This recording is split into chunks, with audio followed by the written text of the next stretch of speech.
I'm Chris Farrell from the All Things Good and Nerdy podcast, a wacky weekend morning show, part of the Gonna Geek Network, just like the show you're checking out right now. Shows on the network are individually owned, and the opinions expressed may not reflect others. Find other awesome geeky shows over at GonnaGeekNetwork.com. Hello, everybody. We're here for the Christmas episode. It's Christmas. We'll get things started here in a moment, kick it all off. But we're finally here. Finally did it. The final episode of 2020. What a year it's been, though. Crazy.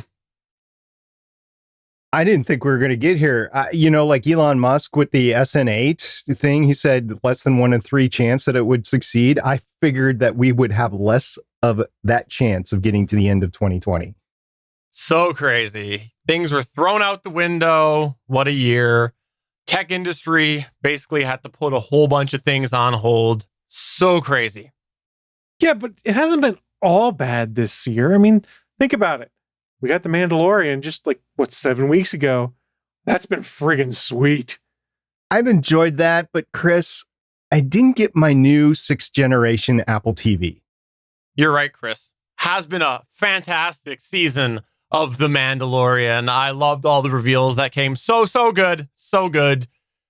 Plus, if you think about the year, lots of tech advancements, lots of companies were forced to evolve and embrace modern technology. I'll give you an example right here. Little Canadian example for you.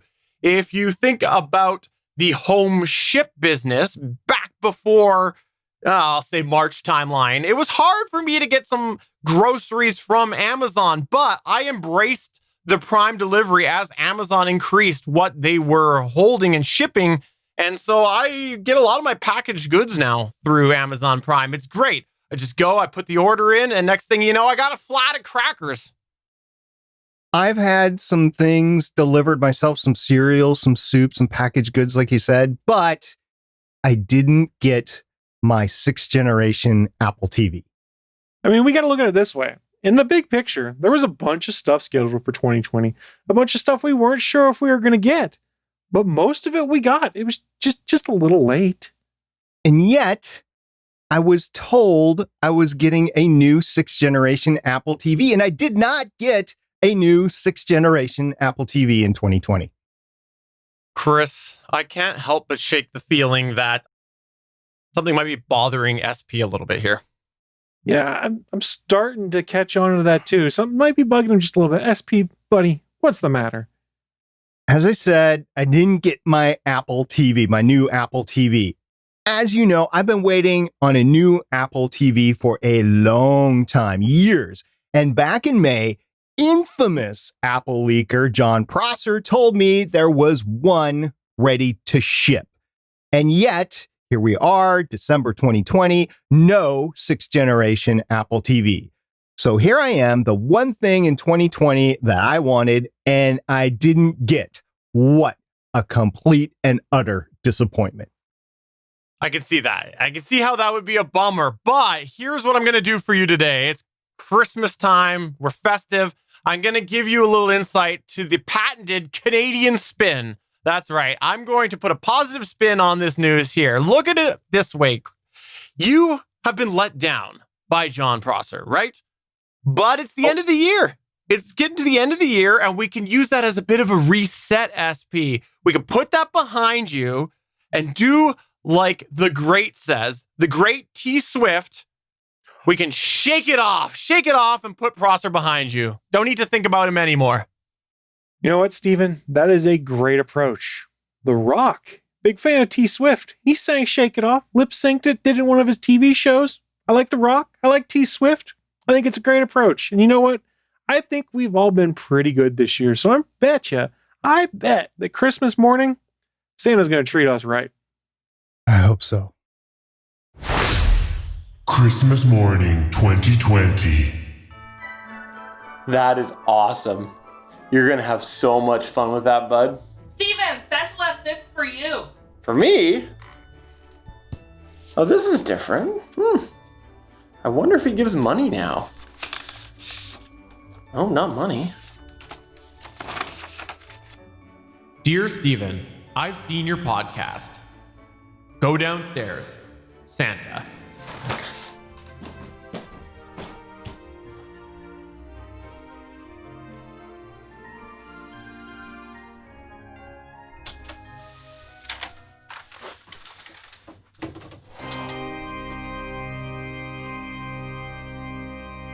Where's all my podcast equipment? What's this? Open me, loser. Steven, as I said, I've seen your podcast. As we both know, you secured yourself on the naughty list a long time ago with that podcast. Not only do you deserve to be on the naughty list because you're a terrible podcaster. Yeah, that's an understatement. But most important, I think you should know that I'm an Apple user. Whilst I'd usually just have left you cold, here's the bottom line. It's 2020, and with the year we've had, that gives me a pass to do whatever I want. So I've stolen all of your podcast equipment instead. Sincerely, Santa. P.S. Windows sucks. P.P.S. Why did you have to lick all of your equipment? Do you know how hard it is to find disinfectant right now? Santa! Oh no, I wonder if he got Chris and SP as well. I should call him.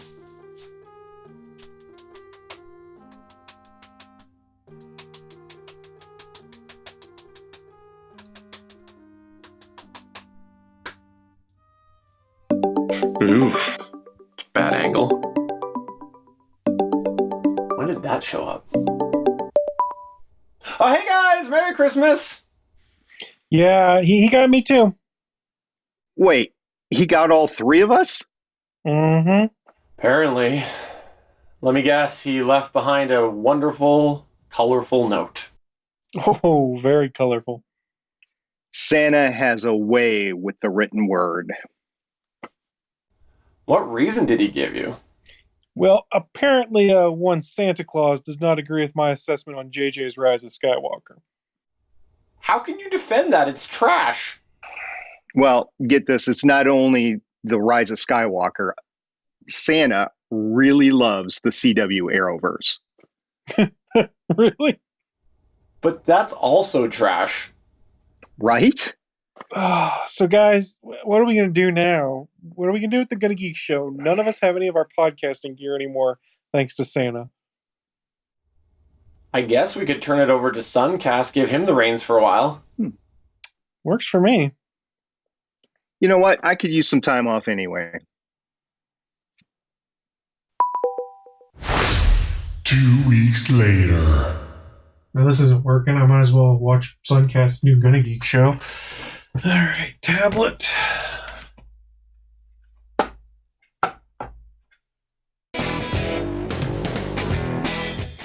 Hello and welcome to an all-new episode of the Gonna Geek Show. I'm Suncast. Steven, Chris, and SP are going to be away for a while for reasons we won't disclose at this time. But they've left the show to me. That's right, I'm in charge. So I'm going to assemble a team of replacements, some better replacements for this show, while they're away. Well, it's official. He's better than me. I'm pleased to introduce that filling in for Chris Farrell is Tom Merritt. Very nice. And in for Stargate Pioneer is John Prosser. Prosser! This is the official GonnaGeek.com show. Each week, we run down the latest news and happenings in the world of geek. These are your hosts for the show, Steven, Chris, and SP.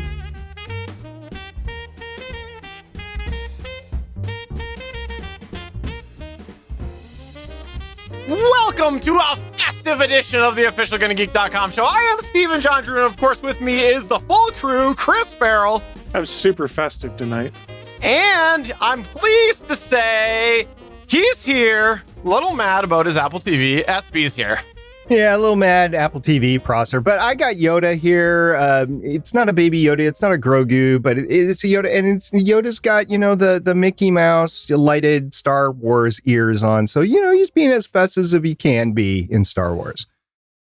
Oh, I can't believe I know we said this at the beginning as part of the setup to the joke, but hey, I can't believe we're actually here. Months ago I said I didn't think we were going to make it, but we did. We did make it to the end of the year. Yes, if you're checking this out live, or if you like to check out our show live, we are not recording a new episode until the 4th of January, 2021. So come back for our live next episode on January 4th, 2021, usual time, 8:45 p.m. Eastern. But you could also come and chat with us over the holidays as well, because let's be honest, none of us are going anywhere. Come to our Discord at gonnageek.com/Discord. We would love to have you over there. And if you have not ever checked out the video side of things, we do have a full video companion to this show available on our YouTube or at gonnageek.com. And I'll also right here say a special shout out to Suncast for getting in on that little Christmas holiday gag. We took a year off of the Christmas gag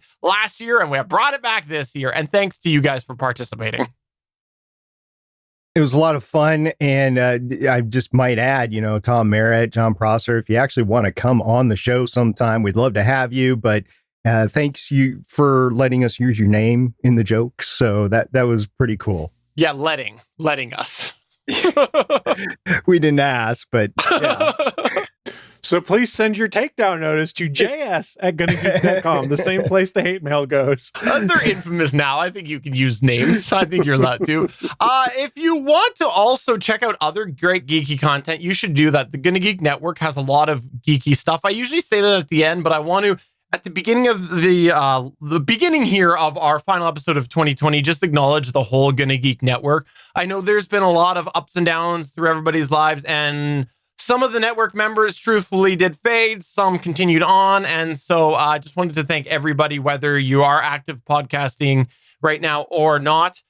Thank you for being a part of the Gonna Geek Network. It's great. We have a lot of really cool people there. And I got to say, some of the people who did fade or aren't podcasting anymore, they're still in our Discord server and I still chat with them from time to time. So really great people. Thanks everybody involved with the Gonna Geek Network. And we added some new podcasters this year too.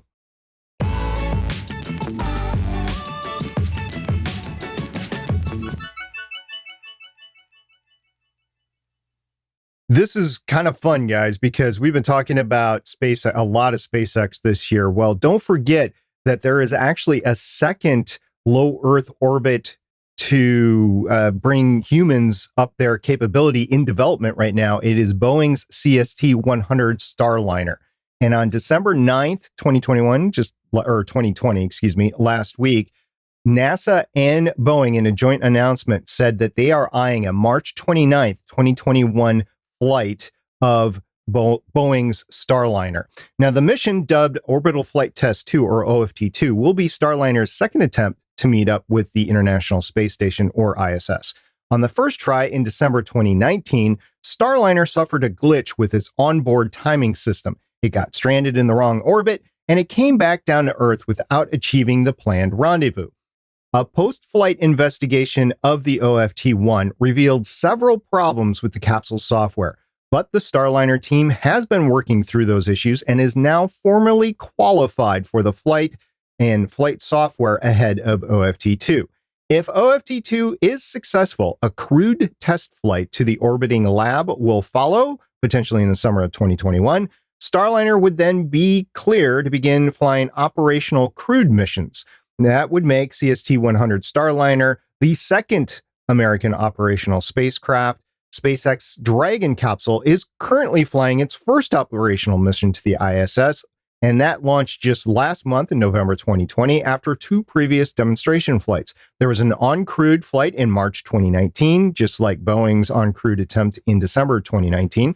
And one crewed launch earlier in 2020, which was the demo flight that we all watched and covered before. Guys, this is pretty exciting. We're about to have not one, but two qualified mechanical systems, rockets, capsules to bring humans into low Earth orbit from America. Now, the Chinese have a capsule, the Russians have an operational capsule, the Soyuz, but this will be great if Dragon, which is SpaceX's capsule, Starliner, and Soyuz would all be docked to the ISS at the same time. I think it would be the first time that there would be three separate systems that can take humans back and forth to the ISS, dock to the ISS at the same time. This is crazy when you think about how just a few years ago there was like one way up to the ISS. And it was the Soyuz because the Yeah. space shuttle has been retired for basically 10 years. Yeah. Yeah. Well, I guess aside from Suncast and his Yeah, I was going to his say NASA has their ways. Suncast won't tell us all of them, but No. he No has his comment. ways. No, this is awesome. And I just have to say, when do I get to pay for my ticket? Whenever you want to. I still think it's in the millions of dollars. But, for Canadians, I think there'd be a discount. I think it would only be like 150 million Canadian. Is this like one of those buy 5 flights, get 1 free stamp cards? That would be awesome to have Yes. 5 flights into low Earth orbit. It would be awesome. Well, thanks for telling us about this. Look forward to hearing all the space news that comes in 2021. I know we've got another exciting year ahead of us. Even with all of the things that came this year with 2020, I was thinking about this actually earlier in the year, how back when COVID shutdown started, we were speculating about what would happen with the space industry and the difficulties they would have, continuing trying to get people quarantined and things like that so that they go up there. And overall, I know we saw delays, but overall, it seems like we still mostly stayed on course. And so it's great. I think that it's awesome. We're still seeing these developments made. And they will be continued to be made because you have Starship, you have Orion coming up. And so by the 2025, we're going to have 4 from the United States of America. Chinese are also developing some. There might be some in development from other countries out there. The Russians, of course, will still have Soyuz unless they develop something else. So there'll be multiple ways to get into low Earth orbit. And more importantly, more ways to get to other planetary bodies like the moon, like Mars. All right, well, let's move on to the next news point here. And Chris is starting an exclusive library, a film library. I heard this is all you, Chris. It's my Plex server. You can come watch movies. No, I'm just kidding. What I did want to talk about is the Library of Congress. And for those that aren't aware, here in the United States, each year the Library of Congress adds 25 new films, or 25 new to them, let me rephrase, films to the National Film Registry in order to preserve remarkable entries in the cinematic canon for future generations. Previous films you might have heard of in there is like Star Wars Episode 4, things like that. This year, 2 movies to bring up that I thought might be kind of interesting. Christopher Nolan's The Dark Knight, and then also DreamWorks' Shrek were 2 of the 25 editions. I'm a big fan of The Dark Knight, so that was kind of exciting for me to see that a comic book movie getting enshrined in the Library of Congress and the National Film Registry. For those that weren't aware, under the terms of the National Film Preservation Act, each year the Librarian of Congress names 25 films that are, quote, culturally, historically, or aesthetically, end quote, significant and at least 10 years old. The current librarian of Congress, and in this case 2020, Carla Hayden, makes the annual selections after conferring with members of the National Film Preservation Board and a cadre of library specialists. The public also nominates their own essential films, and in 2020, the organization received more than 5,500 submissions. That's a lot of submissions. They pared down to 25. Additional films include Lilies of the Wild, which made Sidney Poitier the first Black actor to win an Oscar for Best Actor, Wayne Wang's generational Asian American story, The Joy Luck Club, the silent film Suspense, which was co-directed by a woman in 1913, as well as The Hurt Locker, which earned Kathleen Bigelow a directing Oscar, making her the first woman to win the award. There are a bunch of other flicks that made it. There's 25 this year. I didn't want to put the whole list in there. But why it really jumped to my attention was like, whoa, The Dark Knight, a comic book movie, made it in as one of these things that is now preserved in the National Film Registry. I thought that was pretty cool. And I'm sure there are other ones. I think, in fact, that probably Superman, the 1978 one, is probably in there, but I'm not 100% sure on that. I don't believe it is limited to only U.S. films, is what Liberty Dude was mentioning. The 25 films that entered into it this year range from a film called Suspense in 1913 all the way to Freedom Riders in 2010. So it runs the gambit of the entire film history. Mm-hmm. Liberty Dude in the chat mentions, it was Albert Sims mentions a couple that are on his list. And one of them, I'm sure he's saying, You're the one that I want. Which is Grease. Grease is on there. There you go. No, you don't want me to go there, Chris? You're shaking your head. I did not care for that movie. You know what? There's always a place in my heart for Grease. It's a great musical. And also the Blues Brothers. It's my own hang up. Blues Brothers is also on there, which is awesome. Yeah, I've never seen Grease, but I have seen Blues Everyone Brothers. goes through a phase where the Blues Brothers means a ton to them, I think. Everyone has that phase in their life. Like, I love the Blues Brothers. Like, especially if you're a 18 to 22-year-old male in the United States going to college, it's probably in that same era that the Blues Brothers becomes one of your favorite movies temporarily. I drive to or through Chicago several times in a normal year.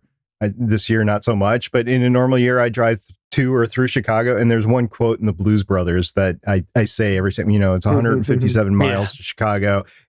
I've got half tank of gas or half pack of cigarettes, full tank of gas. It's dark and we're wearing sunglasses. Hit it. Whatever that quote is. I know I just butchered it, but I say it every time. And yeah, it's the Blues Brothers. And do you ever sometimes look at the summer weather and go, oh, I love this. I'm having a blast. Summer loving had me a blast. No, not going to do that. Okay. No. All right. Well, let's move on to our next news point here, which is actually our last news point of the day before we get to our special segment. And it's all about Disney Plus changes. I think this one's going to evoke a bit of conversation here. In fact, a couple weeks ago on the investors call, they mentioned that there would be I think it was on the call, or they released the information slightly after, which is there will be an increase to the Disney Plus monthly subscription. As it currently stands, it's slated to begin in February 2021 with a $1 increase for America, and Canada will be $3. $3 for Canada, $1 for US is what that is. I don't know about the other locations, the other international audience, but I'm sure there are increases there as well. Now, there's a couple reasons I wanted to bring this up. Number one is the price increase. We've been a year and a half into the service now, maybe a little shy of that, and we're seeing an increase already. We'll get back to that in a minute. The second thing that I wanted to bring up was in Canada, they have announced that this will now cover what is called a star tier. The star tier is actually going to be more than just Canada. It's going to be other international subscriptions as well. But the star tier is essentially something like Hulu, but not for Americans. This is going to be something that is included, at least in Canada, in the subscription. So they're going to give you this included for free, which is going to have other content in there, kind of like Hulu. Now, this is going to stream shows that come from ABC, FX, Freeform, Searchlight, and 20th Century Studios. And of course, there will also be localized content. But here's the question that I've got as a Canadian. How will this compare to Hulu? Well, so far, the writing is on the wall is not good because a lot of the content that you find on Hulu right now is being optioned by other streaming services. And there's no current hard deadline for the end of, well, there is a hard deadline, but it's not an imminent hard deadline for the licensing in Canada. A lot of the stuff that you see currently on Hulu in America is distributed in Canada through services like Crave TV, Netflix, Prime Video, and even the CBC streaming platform, the Canadian Broadcasting Corporation's streaming platform, has some rights as well. So the bottom line is, as it stands, it looks like maybe this will launch in a similar state to how Netflix Canada first launched, which was not good. The first few years of Netflix Canada was very bad. There was a lot of people finding ways to skirt that and sign up for a US Netflix account and get all that content and things like that for the first little while in Canada, and things evolved with time. So it's looking like this star service from Disney Plus, which, by the way, if you're Canadian, is not the same as stars with a Z. It's a different thing, is going to not be that great for options, but we'll see. I don't know. It's $3 extra a month for me as a Canadian. Now, yeah, but you're getting additional content for $3. North America is just paying an extra $1 for the same old. Not entirely true. at least here they're bringing in a new service in there, which brings me to let's talk about the price increase. And I'll quickly just give my thoughts here. Is I'm a little unsure how I feel about this because I worry that content is going to eventually grow with the Star service and it'll give them reason to increase in price because there'll be a lot more content in there. But maybe I don't want that content. So I kind of like the US model where you've got the option of Hulu and you have the option for Disney Plus. So I'm a little on the fence too, because on the flip side, more people paying for it means the cost is less if you do want it because it's distributed across everybody subscribing. So I'm on the fence right now on that. I've been overall, though, impressed with the content that's been coming out of Disney Plus.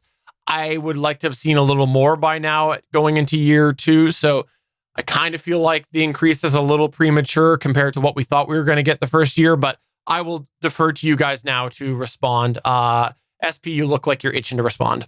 Yeah, I want to say one thing before Chris responds, and I want to come back and respond later. I just want to make a comment on the Netflix rollout to Canada. You guys had all the corner gas on there that you wanted. So I think that was a fair deal for you up there. That was an ongoing joke, but I don't know that it was actually ever on there. It could have been, but I don't know. I'm not sure. Well, it was on there on the DVDs, so there you go. Fair enough. I don't really care about the price increase. I prepaid 3 years in advance, so they'll get me in 2 more years. We never got that deal up here. Yeah. So doesn't matter to me yet. So $6.99 was obviously an introductory price because there was limited new content available. There was the entire Disney Vault or whatever they wanted to put on there, including all the Marvel movies that they paid extra to get the rights from other people. So they were on 2 different services at the same time, plus the Star Wars stuff, and then eventually other things as well. But there was a relatively little to none new content. Now they're getting more and more new content, and they feel like they've hooked a lot of people in. I had a year free with Verizon. I didn't have to pay for a complete year, but I had it, which was great. So the 3-year deal that Chris had, who knows, in the end, I might have ended up with the better deal because I just didn't have to pay for a whole year at the end. If they do a price increase for the next year as well, I still might come out ahead of that 3-year deal that Chris signed up for. I elected not to do it because I was going to have the free year. However, $6.99, relatively low price when you take into consideration other streaming services out there, Netflix for one. And then you can bundle here in the United States. And I know, Stephen, you can bundle with Hulu. Right now, they're adding the commercial free Hulu, which is one of the main reasons that I didn't take that package, is because I wasn't going to pay for commercials in Hulu. So Hulu and ESPN streaming service in there. I think for the US, that's fine. For Canada, I think that time will tell what is out there. I think that Disney is not stupid, though, and they will want to give you commensurate amount of content for what you pay for, because consumers aren't dumb. They'll go away from it if they're not getting what they want for the price eventually. So they got to be careful about it. I have no qualms about Disney actually increasing the prices for the next few years to get more in line with the other main streaming services, Prime, Netflix, of that sort. So I just expect it. And the $6.99 was a gift for a year and a half, and we'll see what it is in the future. I mean, it's like the third the price of Netflix if you want to have Netflix with 4K streams right now, because that just up to what, $17.99 a month, I think it is. Yeah, just 17, 18 with tax. Yeah, something like that. So I'm less concerned about the price jump. And let's be honest, we touched on it last week a little bit, that there is a boatload of new content coming to Disney Plus. And when content comes in, I'm kind of okay if the subscription goes up a little bit. Yeah, like I gotta say, I think like when I look at it, I thought we were going to have a lot more Marvel content this year. Pandemic, man. Yeah, exactly. It held off all their plans for the first 3 shows. 100%. And so in that case, I signed up at this price thinking this is what we had in store for Disney Plus for the first year. And we didn't get that. But on the flip side, I look at what they did release and I go, okay, that was better content than I thought. And we'll talk about some of those titles in a minute, but I think that even some of like the stuff that you like, the Jeff Goldblum series. That there is something that didn't seem like it would be that great. Like, it sounded like, oh, it's interesting, it's Jeff Goldblum, but I thought it was a really well produced series and enjoyed it. And again, we'll talk about that in a minute. There's a ton of back catalog content there. I think that's still the big thing with Disney Plus, and there's not a ton of new content yet, but there's a ton of back catalog stuff. And I think that's why they announced the like 50 plus shows, which we're going to have to talk. This is not the time to talk about. We're going to have to talk about that at some point in time, because there's a lot to say about the breadth of everything that they selected.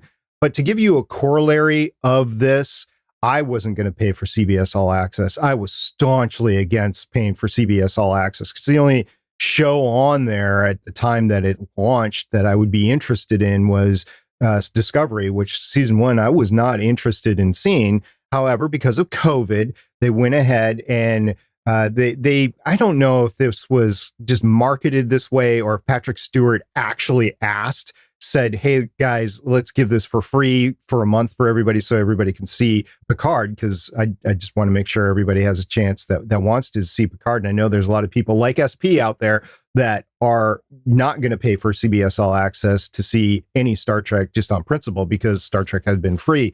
And I got suckered in and I watched it. And then I watched Discovery season 1 and season 2. It got a lot better in season 2. And I was going to cancel it at that point and just re-up it later on in the year. But here's the thing, because of COVID, because there was a dearth of content out there, the girls in the house went ahead and they started watching shows that would give them a perspective of the world. The Amazing Race, right? I have never watched The Amazing Race, but they were in on The Amazing Race. And then I think the younger one was into the house thing. What is that called? Big Brother. Big Brother. So they got more enjoyment out of those, to the point where I actually kept the streaming service and I paid for it all the way to now. And I'm watching Discovery on it. Now, when regular TV comes back, will I actually keep it full time year round? No, because I'm not interested in The Amazing Race. I'm not interested in Big Brother, but I'm glad that it was there. And that is an example of something that people kept around, at least because of COVID. And I think there was a significant amount of people that were there for Disney Plus because of COVID, because there was nothing else to watch. You know, I've been through the Netflix library, you know, give me something else. But now that Disney Plus have said, hey, look, we're going to give you 50 quality shows out there, it's like, maybe I'll stay in, and maybe I don't mind the rate increase. So there's a lot of factors here, and the whole streaming thing is relatively new to a lot of non-techies out there. And because of what happened this year, I think it got a boost. And just like the movie theaters, I don't know if we're ever going back, and I don't know if that's a bad thing. I think it's a good thing. Which I think that segues perfectly into our segment.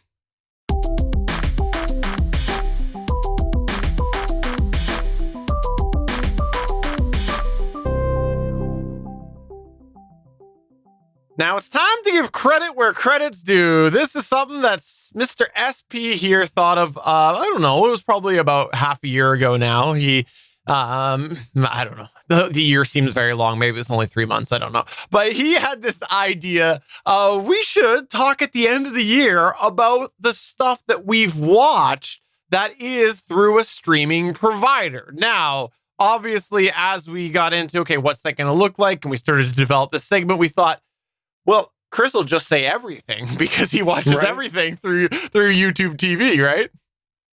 That's accurate. I almost thought about just putting everything, but I did not do that. And I'll caveat, my list is only new content I watched. If I rewatched stuff I'd seen before, I didn't include it on my list. So today we want to run through some of the things that are streaming titles. And there's a couple gray zones, especially for me as a Canadian that has content licensed really weird. But the intent is these are something that are developed for either premium or something that has a streaming demographic. And you'll see what we mean there in a minute, because HBO might be on the list. So, and the reason why is because the whole, for me, I'll get there, but the whole streaming movement with HBO, we thought made it worthy of being on the list. So I think as we go through, we'll all just kind of acknowledge different titles that are on there. And then if we have any extra footnotes, we'll say it in our little section there. And I want to just quickly start off with the one that I mentioned at the beginning there, which is the world according to Jeff Goldblum. This one here was on Disney Plus. Quite the surprise for me. It did air starting, I think, in November, rolled through to January. And I personally had a few titles that had backed up from the December release, and I will finish them all. I think at the end of January or maybe beginning of February, I powered through the majority of them. Another one that I want to mention that kind of came out in left field for me was one called Money Heist. It actually was on Netflix. I watched that earlier this year, and it's about a group. It's a foreign TV series about a group that plans the heist, and a very elaborate heist, of the Royal Mint of Spain. Now, this was an interesting one for me because this actually originally aired on a Spanish network, but Netflix optioned the international rights and recut it a little bit into many different parts. So there's 4 parts altogether, essentially seasons. The first 2 parts start with the first storyline that I just outlined. The second is the second storyline that I have not watched yet. But it exposed me to some of the stuff that's out there now because of the streaming platforms available. And it is quite an interesting series, especially because Netflix put the time and effort into doing half decent dubbing over it. So I watched it with audio dubbing on. I'm not a huge subtitle guy. I have issues sometimes with that. I will watch, but the audio dubbing was interesting. One thing that I will say about streaming services is that, in particular, like Europe has passed laws that says a percentage of their new content has to be local content. And I don't know if that means like in the country or not, that is streamed in the country. So you're going to see a lot more of these good series that are actually produced in other countries just because legally they have to do it. And I think it's the right thing to do. There's no reason that America needs to be the center of all good streaming services. There's a lot of good producers, writers, actors, and everything in the world. And while I'm not really the fan of subtitled stuff, you were just going to see more and more of it, which is fine. Yeah. Watch Space Force on Netflix. I've made my opinion pretty well known on this show here. We'll see where season 2 lands. I'm not the wildest about the finale, but was impressed with what I saw. It was a fun comedy. Greg Daniels had 2 shows come out this year, and that was the weaker of the 2. Okay, good to know. Yeah. Good to know. My next guest needs no introduction. Also a Netflix story, a Netflix series. I have only watched season 2. Season 3 just came out, and I got behind in season 2 last year, so I watched that this year, and will continue watching season 3. I'm about to be on some Christmas vacation. I'll have lots of time to watch this, so I want to watch this. I really like Letterman's interviews. He's a good interviewer, and I think it's a really well produced series. Now, I will say this next one that I want to mention is pretty much, I think it is the biggest surprise for me of the year, and it was Star Trek Lower Decks. This is a CBS All Access series. I did watch it in the Crave platform in Canada. This was a Star Trek cartoon that we gave a little gentle ribbing to along the way, and it was fun. I enjoyed it. I thought it was a fun time. What made this really special is because they actually had Will Riker, Jonathan Frakes involved, both on screen, quote unquote, on screen, and in the directing chair. And it's kind of everything that Galaxy Quest made good about Star Trek in a Star Trek thing. Yeah. So if you haven't seen it, go watch it. I was surprised by it. I kind of watched it in the lead up to Discovery Season 3, and it was a fun watch. Glad I did, and I'm looking forward to the next season. It's a good example on content that probably wouldn't be on network. I don't know that at this point in time with the franchise, the stability of the Star Trek franchise, I don't know that we would have seen this option by a Cartoon Network. I don't know that we would have gotten that. Between Cartoon Network and everything else out there, maybe Sci-Fi or whatever, that would have. Yeah, I'm glad it was on CBS All Access because it would have just been buried somewhere else. I agree. A few weeks ago, I started watching James May O'Cook it's a cooking show. I have no desire to cook any of the stuff, but it's fun. And again, I think it's a good example on a sort of streaming take because it's not as formulaic as you see other cooking shows, and it's a little more fun as such. You can take away stuff, but it's interesting because he's also exploring how to make a cooking show, and he's transparent on that. And again, I don't know that this might have made its way to at least North American television without it. So it's on Prime Video. This kind of sounds like their generic celebrity YouTube channel that they started this year, like Brie Larson, for instance, and stuff like that. Although this was on Prime, so it probably got more credence. And James May is an international star because of his history, and it's well produced as well. Of course, I'll mention Grand Tour. There was one special just because of the COVID era caused a whole bunch of cancellation with the most recent series, but I did watch that. I think I might have watched it at the end of December, but I was somewhere December, January that I watched it. Jack Ryan season 2, same sort of situation as I mentioned before. Started something in December, finished it in January. I've been really impressed with the quality of Jack Ryan, both season 1 and season 2 on Prime Video. I can't wait to watch both. I haven't seen, but I've watched a few episodes of both, not the specials, but with Grand Tour, but Grand Tour season 1. I can't wait to finally sit down and see the whole thing. I've got a couple others that I'll talk about in a minute that were on Disney Plus. We'll leave those for you too. You're a big fan of that. But in the gray zone that I'm going to just quickly run down here, I had Picard, Discovery season 3, Shameless season 9 and 10, and the Fresh Prince reunion special, even though that wasn't a TV show, I had to mention it. And the reason I put those all in the gray zone is because of the Canadian options. Technically, I could have watched those on TV, but I wanted to acknowledge them. First off, the Star Trek content, because a lot of times, if I was really itching, whether it was Picard or Discovery, really itching to see the next episode, I would watch it the night of on the Space Channel, which is now known as CTV Sci-Fi. I would watch that because in Canada, the rights are optioned to a cable channel. So I would watch that. But otherwise, I preferred the feel of the streaming service, not even having to skip commercials. And so I would often wait till the next day. And once it hit the streaming platform of Crave TV, would watch it, I would say, as it was intended on a streaming platform.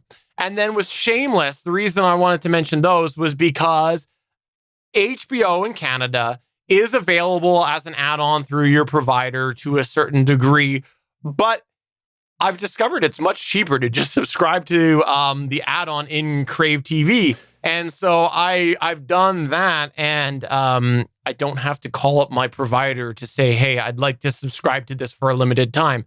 And I started to do that with any of the shows like the Fresh Prince one that are on HBO. I'm subscribing, watching or adding the add-on to Crave TV, which is who has that, watching it, and canceling the add-on when I'm done.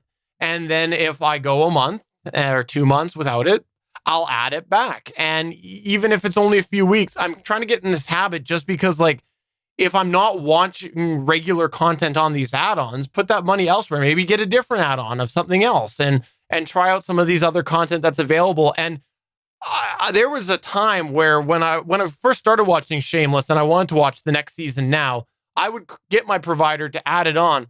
And then I'd go and I would just have it sitting there for months and months and months, and I wouldn't be watching anything on it. And so this whole getting it through streaming service allows you to really pick and choose and avoid having to call or, go onto your portal and cancel something on your cable subscription. I just wanted to acknowledge those because I feel like it's a little taste of what I'm missing with YouTube TV, and I sure as heck like the streaming model.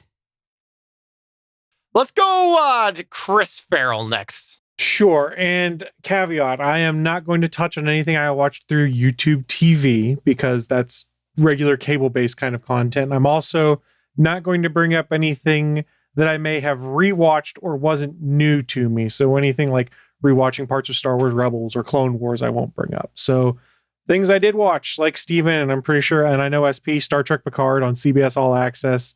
About 2 weeks after Picard was done, I canceled my All Access subscription. So I have not watched Discovery. I have not watched Lower Decks.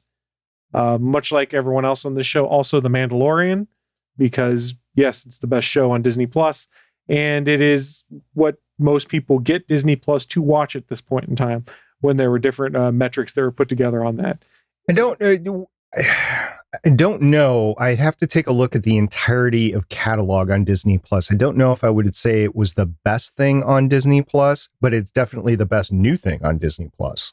Okay, fair enough. Also, along with Mandalorian, Disney Gallery, The Mandalorian, which is the directors or the producers and whatnot, talking about here's how we did these shots, here's how the story beats were lined up to make it work, or here's how the directors worked together. It was a fascinating behind the scenes look at things, and I'm really looking forward to them doing the same for season 2 of Mandalorian. I think it's around Christmas is when they're supposed to start season 2's Disney Gallery for The Mandalorian, and I'm super excited to see where they go with it, despite there being no Taika Waititi this season, which bums me out a little bit. But he's got his own Star Wars movie coming up, so that makes it better.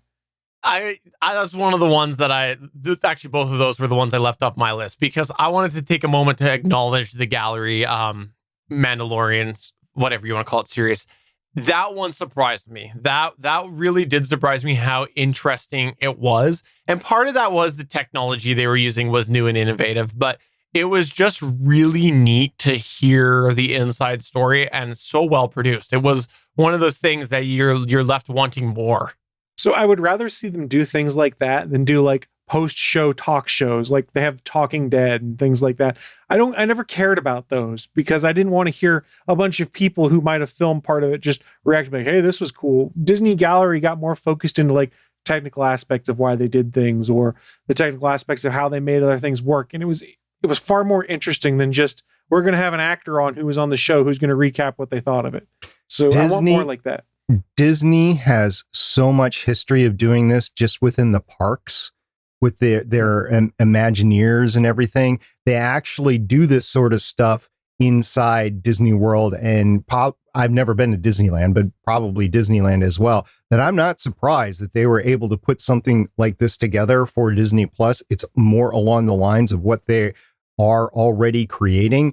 So I can't see another entity really coming up with this approach in the streaming sphere before Disney. Now, after they see this, maybe, but they still have to step back and have the infrastructure to have that Imagineer documentary of behind the scenes of how they're able to do The Walking Dead and all the, the graphics and stuff like that on not just The Walking Dead, but any channel out there, right? But Disney does it right.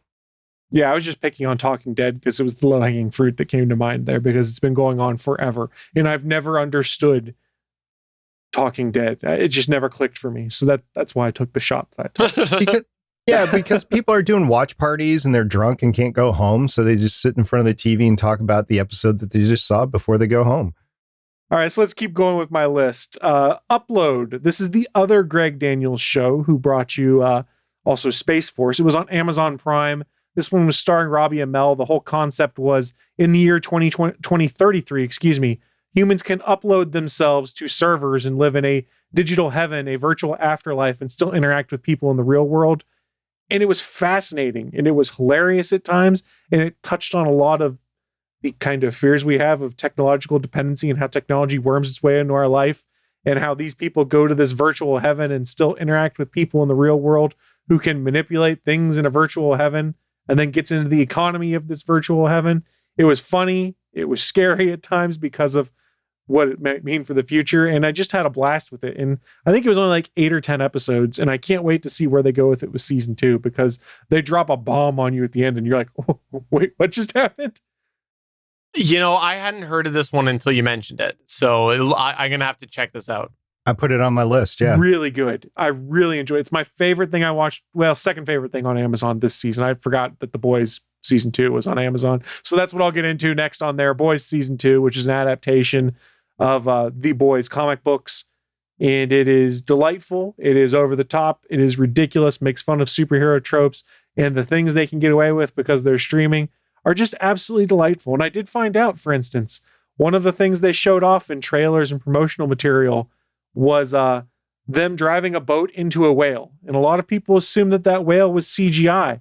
No. I found out that whale was animatronic, and then they used CGI blood with it at times. And even the mouth that opens on this whale that they run into was animatronic as well. And I was just fascinated to learn some of that stuff. But The Boys, very, very good show. If you want to see a riff on the superhero trope, it's quite enjoyable. There's not a bad actor in there, and they do short, condensed seasons. I think each season's 8 episodes. And if it is your jam, there is a post show for The Boys hosted by Isha Tyler. I didn't watch it because most of those post shows don't really do much for me, like I mentioned.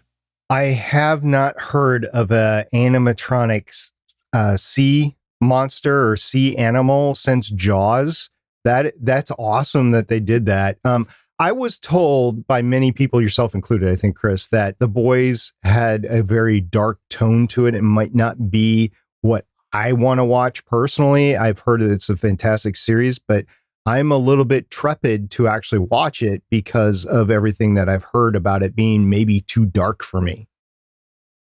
Well, it is pretty funny, but it touches on some darker elements and the government's involvement in superheroes. And I've enjoyed it a lot. And there's a lot of laugh out loud moments because Carl Urban is just fantastic as Billy Butcher. And he uses the C word a lot. And that's all I'll say about that right now. Ooh. But also on Amazon Prime, my wife really dug this one. I'm kind of on the fence about it. It's Good Omens. That was the one where David Tennant's a demon and Michael Sheen is an angel. And it's an adaptation of, I believe, a Neil Gaiman work. It was okay. It's not really my jam, but she loved it and really enjoyed it. So I watched it. I love David Tennant, so I enjoyed that aspect of it. Let's see. Also mentioned Space Force. I think we all watched that one. Hopefully season 2 is better than season 1. I think they started to find their way at the end. They have a funny cast, so that could be helpful. I've only got one in this streaming service that I'll mention, but Peacock is part of my internet subscription with Comcast. They gave me a subscription to Peacock. I watched season 3 of AP Bio. Season 1 and 2 were on Netflix. They canceled it, then brought it back as a streaming only property on Peacock, and it is hilarious still. And they can actually curse occasionally, and they made it a gag. Like, wait, we can do that now? When someone said a curse word, and it kind of became a running gag in one episode. Let's talk about Peacock for a second, because I've got one Peacock show too. So Peacock is a streaming service that has multiple tiers. One is free, but I think there's like 1 or 2 paid tiers to it in the United States. There's a paid tier with commercials and a paid tier without commercials, I think. Okay, I thought there was paid tiers that gave you even more in-depth or special content the higher that you went. I don't know. Okay. I don't know enough about it. I just watched what they gave me with my internet subscription, to be honest. Peacock is NBC's version of CBS All Access, except for they decided to throw a free version out there, like the CW app is for CW. So I watched AP Bio on there. We'll delve into HBO Max now, which is kind of cheating because I guess if you have HBO, you could watch this first show on HBO itself. But it is Last Week Tonight with John Oliver. I think John Oliver is hilarious. I think his recap of things that have happened in the past week and his humorous take on societal issues both helps you learn about something and have a laugh about it. And I kind of enjoyed how he went to war to get a sewage plant named after himself this season and ended up getting it named after himself this season. So Last Week Tonight with John Oliver, really enjoyed it. He's won crap loads of Emmy Awards for that show. It's fantastic, I think. Also on HBO Max, it was on the DC Universe app and they moved it over. Young Justice Season 3. I loved Season 1 and Season 2. When it was on Netflix, I was one of those ones that binged it a lot to try and drive up interest because it showed up in the metrics. I just never picked up the DC Universe app just to watch Young Justice. So I was able to watch it. And then I watched the first 3 or 4 episodes of Harley Quinn. I just haven't circled back around to it and forgot to put it on my list. But it was, again, another well-produced cartoon show, but the difference is Harley Quinn is an adult cartoon, so they drop F-bombs and things like that in there. So be prepared for that. Don't watch it with your children necessarily. Don't watch it at all with your children. Speaking of things not to watch with your children, on Netflix, Big Mouth Season 4. For those that aren't aware, it is a cartoon created by Nick Kroll. He's got a bunch of different talented comedians as voice actors like John Mulaney, Richard Kind, who you might know from a few older comedies, things like that. The voice cast is fantastic, but it is a comedic riff on a bunch of teenagers that are going through puberty and these stupid things that they did. And it makes you go, boy, I did some of those stupid things. And they have what eggs them on things that are called hormone monsters or hormone monstresses that are encouraging them to do crazy, weird things. I can't really describe too much more about the show because it goes really strange and talks about adult topics. So don't watch it with your kids, but it is hilarious. And the cast is fantastic on it. We've got a lot of Netflix stuff here, guys. I just realized I binged all of Lucifer this year because everyone said it was really good. So the first half of season 5 came out and I got caught up through all of that. And the second half of season 5 is rumored to be hitting maybe at the end of December. Who knows? But Netflix, they did a good job picking up Lucifer. That show is fantastic. And you can tell when it went to Netflix and they can get away with more because that's when they show Tom Ellis's naked ass. So the ladies can dig it. The dude rocks it pretty well too. Handsome man. He's a handsome man. I said handsome man, but he is a handsome man too. Yeah, he is a handsome man. Also on Netflix, Unsolved Mysteries, they brought it back. There's been, I think, it's either 8 or 10 episodes, and most of them have been kind of interesting. It's the same kind of stuff you can find on Reddit if you go digging around. It's not quite the same as the old series, but it's still fun to kind of have that whole Unsolved Mysteries. Here's a weird case of some kind that goes on. We're going to outline everything that may have happened and touch on it. I could say that 60% of it I enjoyed. The other 40% I was like, what the hell? And I skipped 2 of the episodes. In fact, I got about 10 minutes in and I was like, I don't care about this mystery, and skipped it. I'll be honest. Yeah. What I also thought was really cool with that one is that the Netflix folks went to the official Unsolved Mysteries subreddit, and for every one of those cases, they dumped every bit of information they had, all of the stuff they compiled for the show, be it interviews, documentaries, other documentaries, historical news clippings, and things like that, and put it all up online on the Unsolved Mysteries subreddit, which I thought was kind of cool and also encourages people to kind of dig into it themselves. 2 more Netflix things, and they're both kind of related because it's the same producer, I think, that does both of them. The Toys That Made Us and The Movies That Made Us. They are fascinating shows, and each episode basically digs into, in The Toys That Made Us, one specific toy line, like He-Man and the Masters of the Universe, or Power Rangers, or G.I. Joe, and kind of gets into the history of how this toy line came to be, how it succeeded, what caused it to fail in the end. And it's just fascinating. And they bring in the people that may have like originally created those toys, the original sculptors, the original, not showrunners, that's not the right term, but the creators of the world that those toys are set in. And it's just a great nostalgia trip, especially if it's a toy property you care about. The Star Wars episode was really good. The G.I. Joe episode was really good. The Power Rangers episode, I didn't really care a ton about My Little Pony, but I watched it and really enjoyed it. I think there was only one episode I couldn't get into, and I can't remember which one it was off the top of my head now. It was really, really fascinating, especially if you were collecting those toys that they do an episode about. These 2 series that you mentioned here, the Toys That Made Us and the Movies That Made Us, I know you've mentioned them before, and I keep forgetting to go into them because I know I'd be interested in it. And this is the type of ancillary content that we were just talking about with Disney Plus. But Netflix has done several of these types of things over the years, and I just got to remember to go in and watch them because I'd be interested in stuff like this. That's why I listen to podcasts. Things we don't think about that Netflix has a ton of good content on is comedy specials and documentaries. And that's not the stuff that gets all the clicks and that you'll hear about, but occasionally they'll get one that pops up. But there's some really good comedy specials in there. And I didn't list all the comedy specials I watched because that's something easy just to toss on the TV in the kitchen when I'm cooking dinner. And same with some of these documentaries, but really fascinating stuff. I've got 2 more services to touch on. Only one on this next service. This is Hulu. I watched the Canadian original Letterkenny. You are officially more Canadian than me. I'm only into season 2. You joked about this a while ago on the podcast about us doing a podcast about it.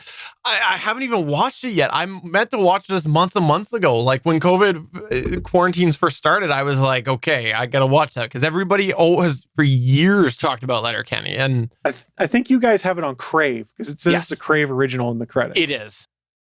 Even my brother-in-law, who's now a dual citizen of the United States and Canada, raves about Letterkenny.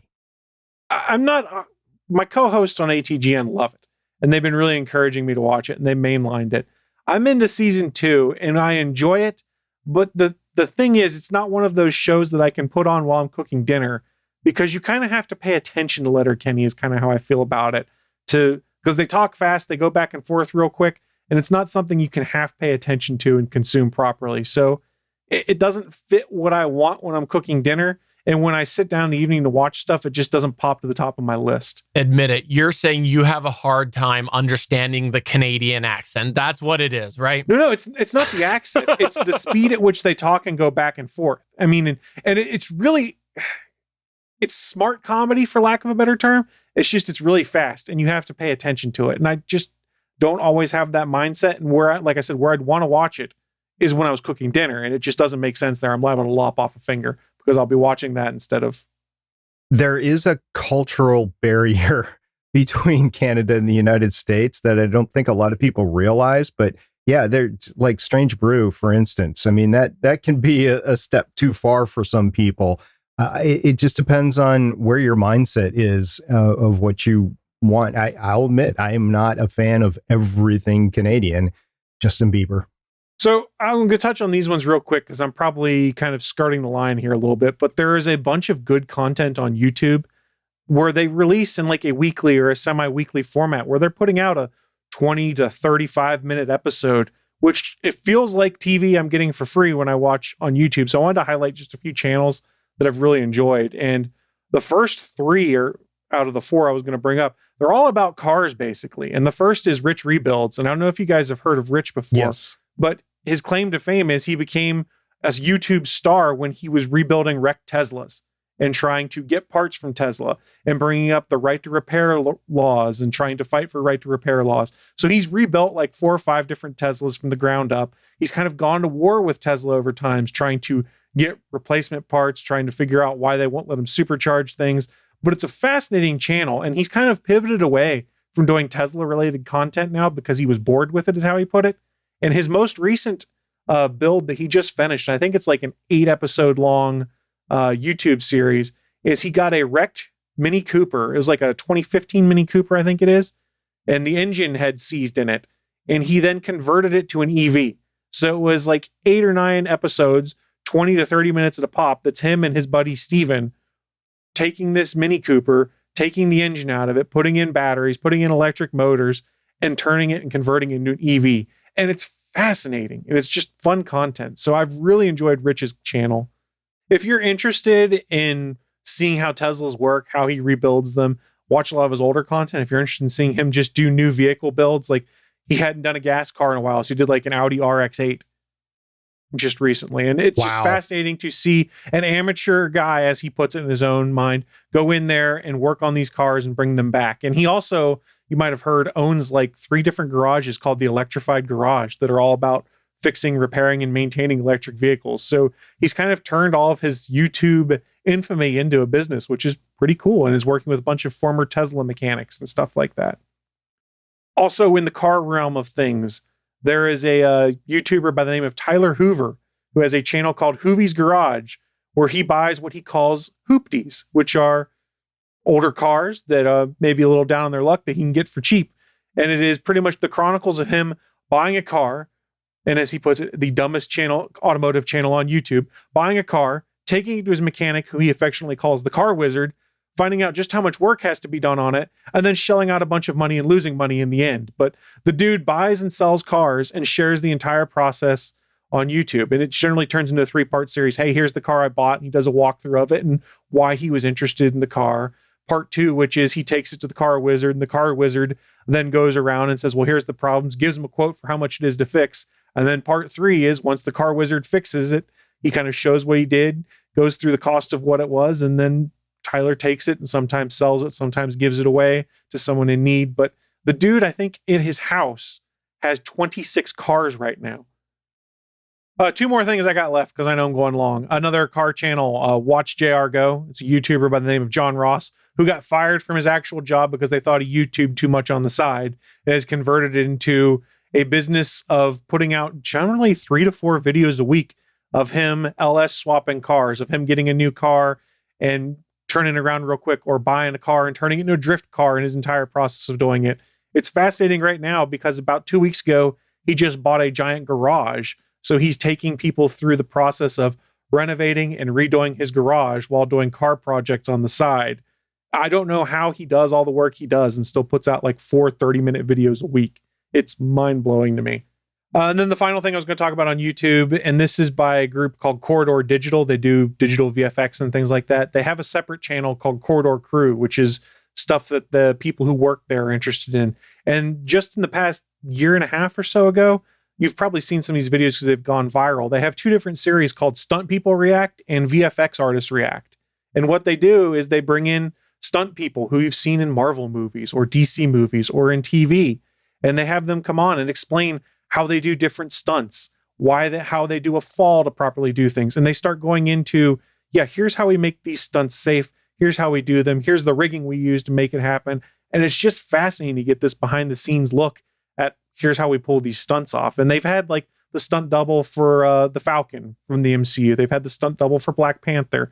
And they get into the huge just background of how they pull all this stuff off. And they do something also very similar with visual effects, where they'll bring in other VFX artists, and these guys are all VFX artists, and they'll try and break down what tools they use to do something, what worked, what didn't work with a VFX. It's really cool stuff. I've enjoyed it a lot.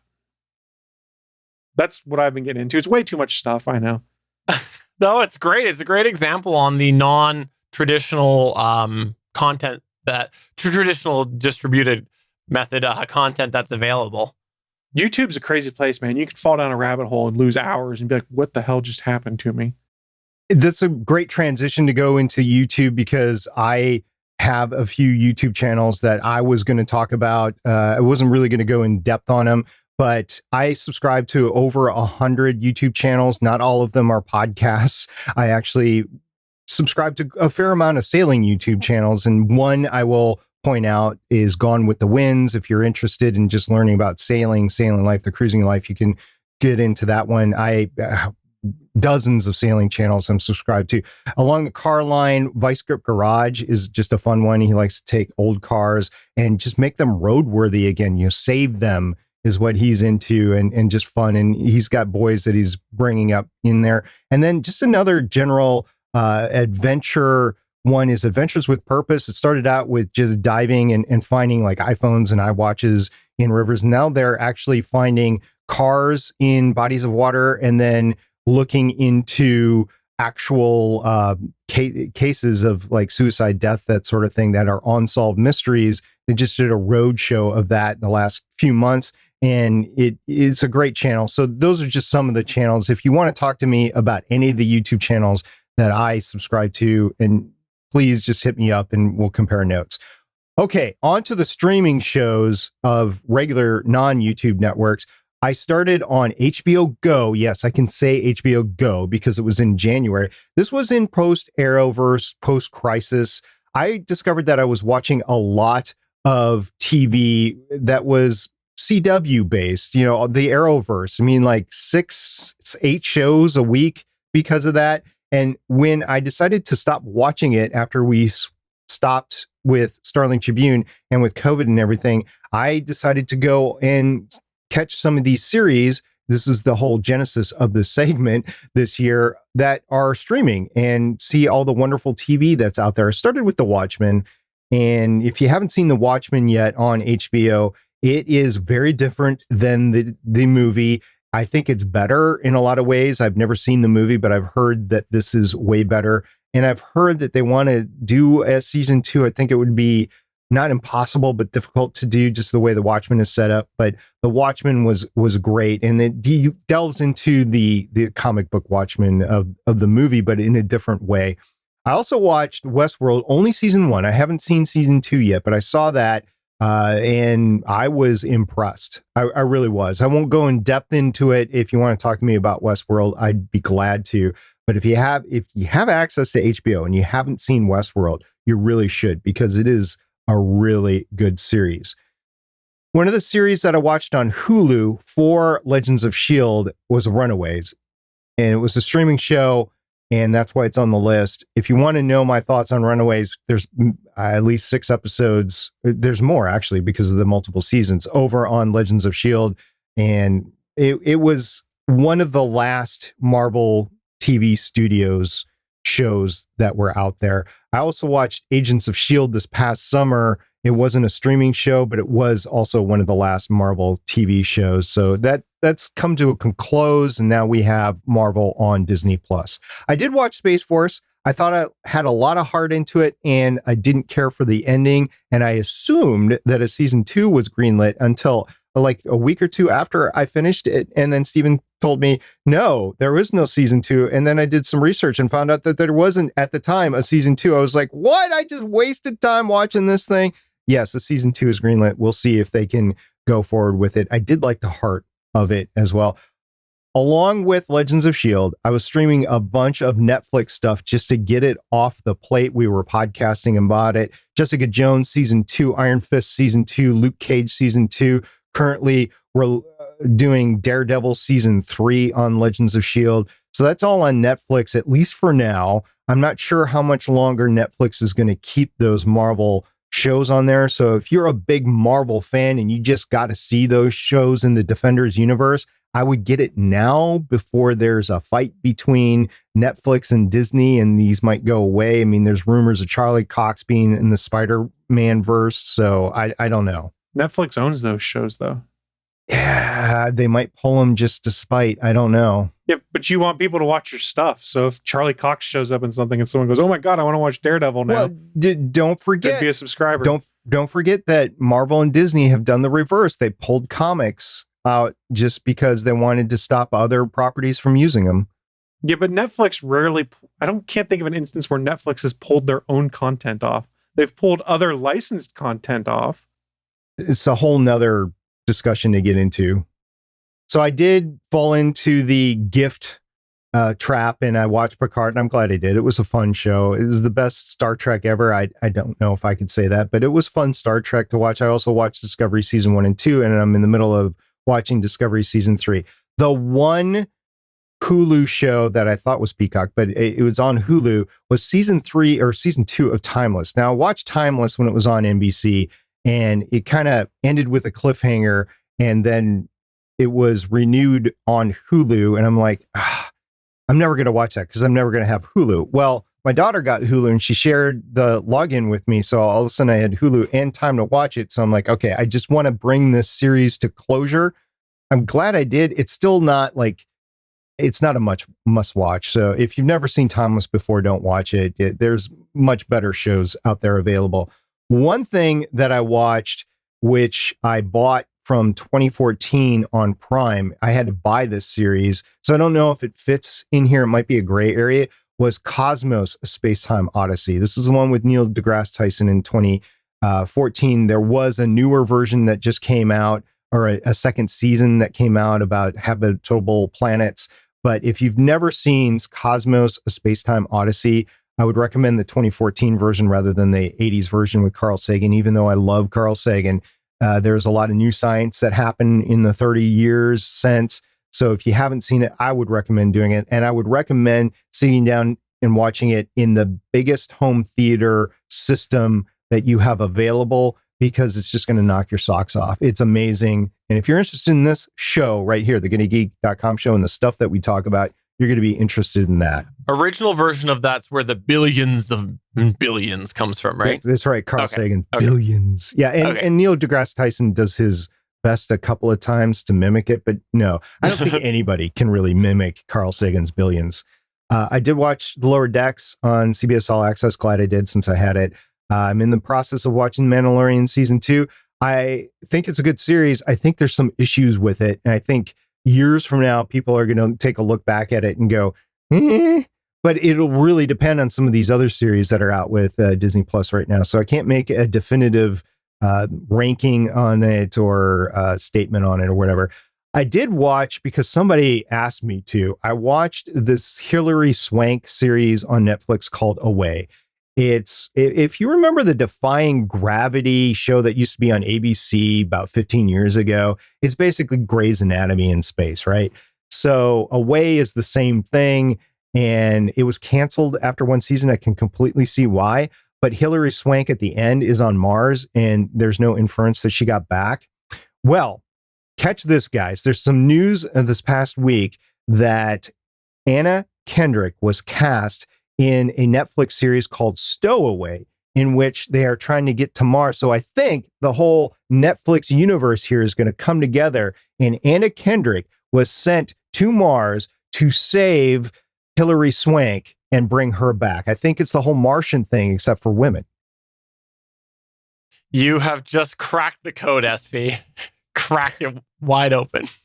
So I'd be interested in seeing this Anna Kendrick stowaway thing. I think it's more of a stowaway mystery than a Mars thing. I think it's in the future, like The Expanse, where solar system travel is there. I've also been watching the Clone Wars on Disney Plus. This is my first time through, predominantly because of The Mandalorian. I wanted to get some of that backstory. Now, I've seen The Rebels, which is another Dave Filoni based thing. And yes, I will say, after 3 seasons of watching the Clone Wars, if you have not seen the Clone Wars and you are watching and like The Mandalorian, you probably should go back and watch the Clone Wars. There's 7 seasons of it now. You probably should go back and watch Rebels. And there's, I think, 2 seasons of that, of Rebels, because there's just so much 3 or 4. connectivity. Yeah, there's so much connectivity between them that I think in the future, as this Star Wars universe evolves on Disney Plus, you're going to need that background in order to get the full context of what's going on. Well, and on that note, and maybe Chris, you know for sure, both now I'm trying to think. I mixed up. Which Star Wars cartoon series is it that there are extra Disney Plus new seasons on? Clone Wars, they did a final season on Disney Plus. That's the 7th After season. it'd been over. Yeah, it's the 7th season. Rebels was not, though. There wasn't anything. No, Rebels wrapped on Disney XD, I believe it was. Okay, gotcha. Just to run down some of the series that I'm planning to watch that are already there that I just haven't already. The Expanse, as a matter of fact, tomorrow as we're recording it, the next season drops, and I can't wait to see all that stuff. The Right Stuff, as I talked about before on Disney Plus, looking forward to that. Another Life, if you like Katie Sackhoff, you're going to want to watch it. And there's a season 2 that I think has dropped already that I need to watch. Lost in Space, I saw season 1. I enjoyed it. I know it's canceled, but I need to see season 2 there. Stranger Things, I think I've seen season 1 and 2, and I need to go and see season 3, and I believe now 4. Jack Ryan, I watched a couple of episodes, really enjoyed it. Just because of the time frame involved, I wasn't able to complete watching the first season, and I want to see everything there over on Prime. Altered Carbon, I've seen season 1. I really enjoyed it. I want to see season 2. Aeronauts on Prime, not seen it and want to. Here's one. This is one of the gray areas I was talking about at the beginning of the segment. Mad About You. Remember that 80s, 90s, maybe? 90s, I think. Sitcom out there, Mad About You. Well, Spectrum/Comcast put in a series that only they have available. And I just want to see it because I enjoyed the series the sitcom when it was out there. So not a streaming service, but only available streaming on Spectrum/Time Warner or whatever it is out there. We'll call it streaming content. Why not? Okay. Stargate Origins, never seen it, but just because there's talk about new Stargate content out there, I just want to get caught up on everything in there. I know it wasn't great, but want to see that. Grand Tour, I talked about that before. Just different things that were talked about today that I put on the list of things to watch, and more. Man in the High Castle, I need to finish that series. So yeah, there's a lot of series out there. If you are just really craving something good TV to watch, there's a lot available on streaming. And also, one thing, I'm surprised that I didn't get through more stuff this year because of all the stay-at-home orders and everything, but I was watching old VHS tapes. Yes, I said that. VHS tapes that I've had for a long time. I've been watching them for one last time, and I've been throwing them away. So that is part. And I've come up with some really golden ones. I've shared a couple of them with you guys. Matter of fact, there's a really early Tom Brady interview that I sent to Steven that he just, you've kept it on your hard drive, right? And then you watch it every other day, right? Of course I do. You know, cry and think about the good times. Yeah. So there was that. There was some like the first time Star Wars, The Empire Strikes Back was on Fox. It wasn't the first time it was on TV, but it was on Fox, was there. And there was a R2-D2 and a C-3PO intro to that I have never seen anywhere else. And I ran into that. So it's just a lot of fun watching that sort of stuff. So in between that and the streaming content, I didn't get through as much streaming content as I want. But that just means that 2021 is going to be all that much more special, especially since I think I've been decoupled from watching network TV now. Well, if you are interested in any of this, I will take the list. I'll put it on GonnaGeek.com because we want you to go and check out some of this stuff. There's a lot of overlap that we had and a lot that we did not overlap on. And so I think that we've helped build each other a list as well. And I thank you both for that. There's a lot of really great content. So let us know what you are watching in our Discord server. It's GonnaGeek.com/Discord. We'd love to have you over there. And as we wrap it up, I guess for one last time of 2020, I will turn it over to you guys to plug and promote and do whatever else you would like to. And please take a moment to let everybody know how your other podcasts are shaping up for the rest of the schedule over the holiday. If you're going to be recording, if you're going to take any breaks. Chris Farrell, start first. I don't know what the schedule is for my other show right now. We're still ironing that out. So keep an eye on Twitter for updates on that. My guess is we'll probably take at least 1 week off. My guess. No Christmas exclusive where you guys are going to get up Christmas morning and do a stream? No. Christmas is not really a big deal this year since I can't travel to see family. It's just we'll get up and do what we would normally do on, I think, a Friday this year. And do an All Things Good nerdy live stream. I mean, if the people want it, if I get 10 people tell me on Twitter that they want it, I'll think about it. How about that? I like you're out there. I'll think about it. I'm leaving myself an out.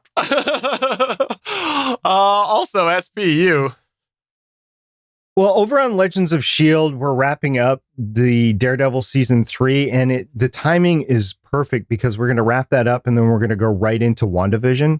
And then in between the many Marvel series that Disney Plus already had planned, but are now being thrown on there, we're going to be finishing up the last 2 series over on Netflix. And that would be The Punisher, I believe it's season 2, and then Jessica Jones season 3. And that will end the Defenders universe for us. But we still have all this great content that's coming out on Disney Plus with WandaVision, Falcon and the Winter Soldier, and all the other stuff, plus the movies that are going to start to come out with Black Widow. So Legends of S.H.I.E.L.D. is going to continue on its way in 2021.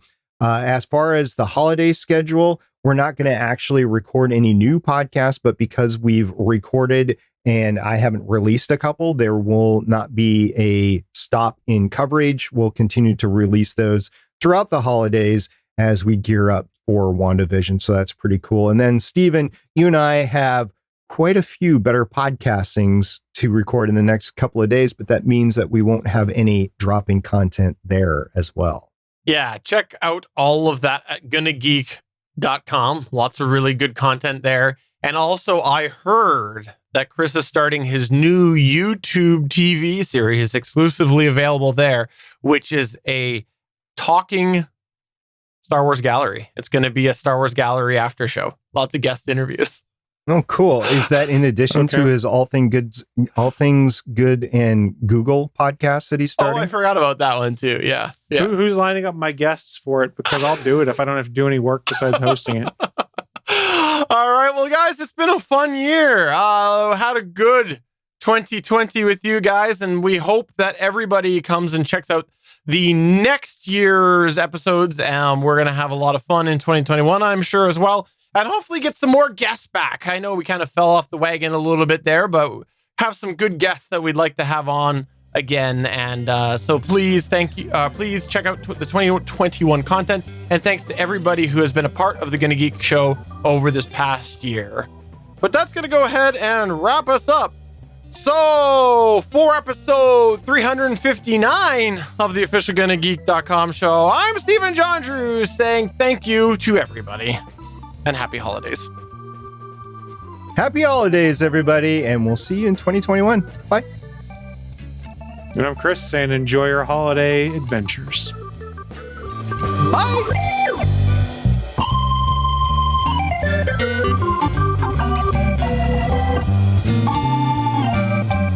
Thanks for checking out another episode of the official GonnaGeek.com show.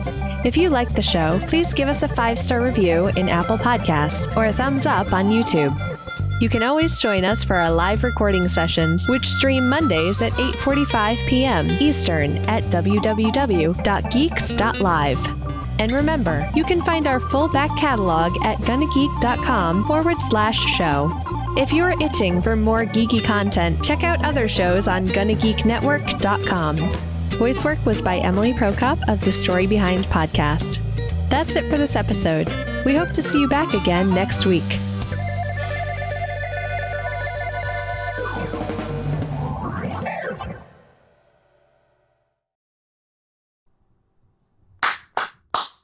Well done, Suncast. You nailed it.